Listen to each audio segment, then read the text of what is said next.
कभी सोचा है कि दिल की दवाइयां आखिर काम करती कैसे हैं? ये मौजू अक्सर बहुत पेचीदा लगता है, लेकिन आज हम इसे एक ऐसी ज़बरदस्त मिसाल से समझेंगे जो सबको हमेशा याद रहेगी। अच्छा, ये सवाल शायद थोड़ा अजीब लगे, लेकिन ज़रा सोचें तो सही। हमारा दौरान खून का निज़ाम एक पूरे शहर के वाटर सप्लाई सिस्टम जैसा कैसे हो सकता है? आइए, आज इसी दिलचस्प मिसाल के ज़रिए दिल के पूरे निज़ाम को समझते हैं। तो देखें, इस मिसाल में हमारा दिल है शहर का मरकज़ी वाटर पंप, ठीक है? और खून की नालियाँ, वो हैं पाइपलाइंस जो हर घर तक पानी पहुँचाती हैं।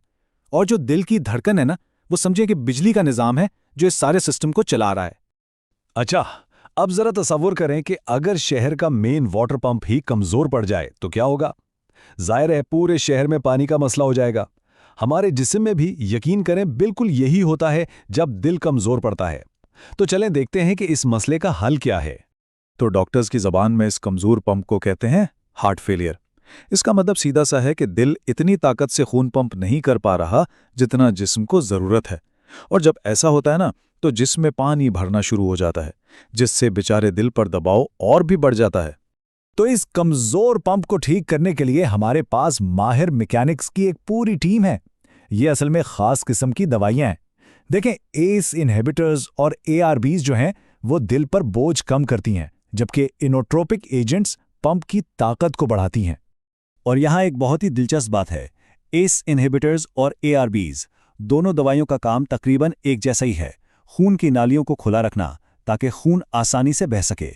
लेकिन एस इनहिबिटर्स से अक्सर एक मसला होता है, मुसलसल खुश्क खांसी, जबकि एआरबीज में ये मसला नहीं होता। अब देखें, इलाज के इंतखाब में ऐसी छोटी छोटी बातें कितनी अहम हो जाती हैं। चलें जी, पंप की बात तो हो गई। अब आगे बढ़ते हैं और देखते हैं पाइपलाइंस का हाल, यानी हमारी खून की नालियां। देखते हैं कि इनमें क्या गड़बड़ हो सकती है।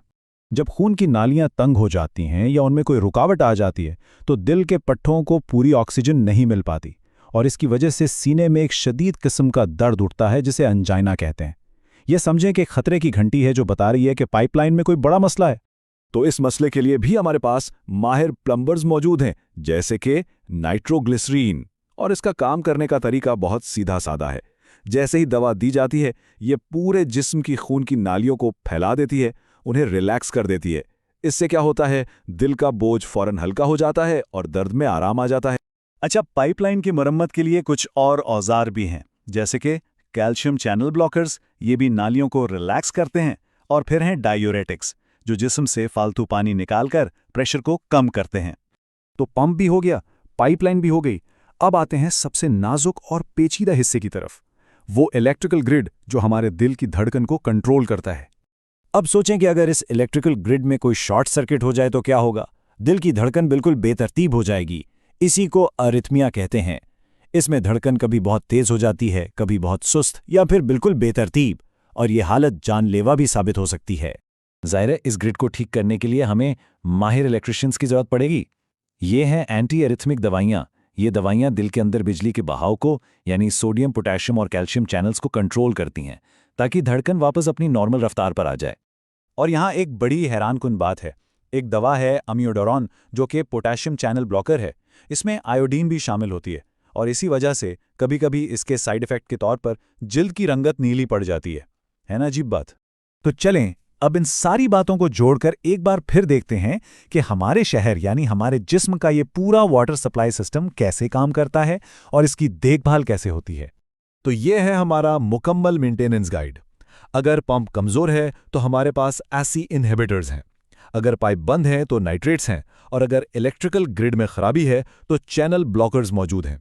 देखें, इस एक मिसाल ने इस पूरे पेचीदा मौजू को कितना आसान बना दिया। आज हमने ये तो देख लिया कि दिल के हर मसले के लिए एक मुनज़्ज़म और टारगेटेड हल मौजूद है। अब सवाल ये पैदा होता है कि क्या यही उसूल, यही सोच हमें मुस्तकबिल में जिस्म के दूसरे पेचीदा निज़ामों जैसे दिमाग या मुदाफ़ियती निज़ाम की बीमारियों का इलाज करने में भी मदद दे सकती है?